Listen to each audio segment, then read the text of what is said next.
बात करेंगे। हुकूमत ने सैलाब मुतासरीन की बहाली और महसूलात में कमी को पूरा करने के लिए मिनी बजट लाने पर गौर शुरू कर दिया। लग्जरी गाड़ियों सिगरेट्स और इलेक्ट्रॉनिक सामान पर इजाफी टैक्स आयद करने की तजावीज़ है। IMF के साथ 25 सितंबर से शुरू जायजा मुज़ाकरात में मिनी बजट पर बात की जाएगी।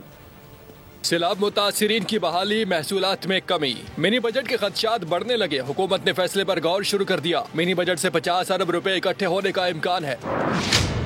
सिगरेट के हर पैकेट पर 50 रुपए लेवी आयद की जाएगी। मिनी बजट में 1800 सीसी और इससे जायद इंजन वाली गाड़ियों पर लेवी भी आयद की जाएगी। इलेक्ट्रॉनिक सामान पर 5% लेवी नाफिज करने का इम्कान है। दरामदी अशिया पर कम की गई रेगुलेटरी ड्यूटी के बराबर लेवी लगाने की तजवीज़ भी ज़ेर गौर है। FBI हुकाम के मुताबिक इन इक़दामात से कम 50 अरब रुपए इकट्ठे हो सकते हैं।